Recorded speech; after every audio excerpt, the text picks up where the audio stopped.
Hello foodies, ఎలా ఉన్నారు? I'm Kavitha.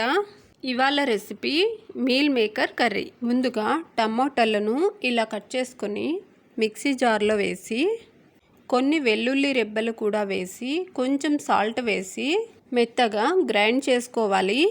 Stove మీద కుక్కర్ పెట్టుకొని ఆయిల్ వేసుకొని కొంచెం పోపు దినుసులు వేసి, కొంచెం కరివేపాకు, కొంచెం ఆనియన్ ముక్కలు వేసి కాసేపు బాగా ఫ్రై చేయాలి.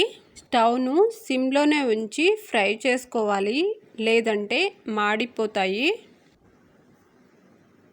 ఇలా సిమ్లోనే ఉంచి వేయించుకున్నాక ఉల్లిపాయలు బాగా ఫ్రై అయ్యి కొంచెం కలర్ చేంజ్ అయ్యాక కొంచెం ధనియా పొడి, అలాగే కొంచెం పసుపు, తగినంత కారం పొడి వేసి ఒకసారి బాగా కలిపి ఒక 2 మినిట్స్ వేయించుకోవాలి. ఎందుకంటే అవి పచ్చి వాసన పోయేంత వరకు వేయించుకుంటే మంచి స్మెల్ వస్తుందండి. మీల్ మేకర్ని నేనైతే ముందుగానే కొంచెం వేడి వాటర్ పోసి పెట్టేశాను.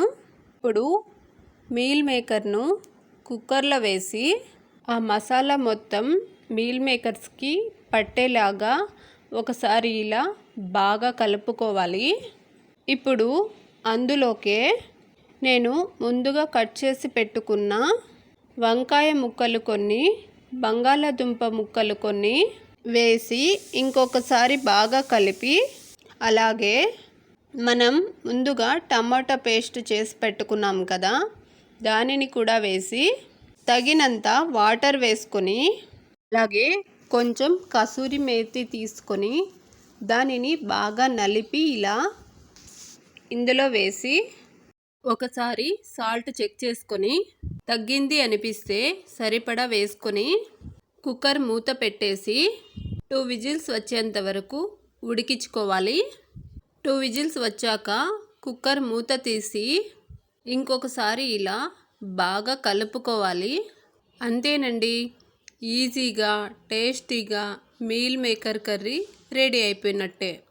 ఈ కర్రీని మనం చపాతీలో కానీ, రాగి సంగటిలో కానీ, అన్నంలో కానీ ఎలా సర్వ్ చేసుకున్నా కూడా చాలా అంటే చాలా బాగుంటుందండి. మీరు కూడా ఒకసారి ట్రై చేసి ఎలా వచ్చింది అనేది కామెంట్ చేయండి. నచ్చితే మాత్రం లైక్ చేయడం మర్చిపోకండి. అలాగే సబ్స్క్రైబ్ చేసుకోవచ్చుగా. మీరు సబ్స్క్రైబ్ చేసుకోవడం వల్ల నా వీడియోసు, రెసిపీసు ఇంకా కొంతమందికి రీచ్ అయ్యే అవకాశం ఉంటుంది. ప్లీజ్ సపోర్ట్ మీ. ఇంకొక హెల్దీ రెసిపీతో మళ్ళీ కలుద్దాం. బాయ్ మరి.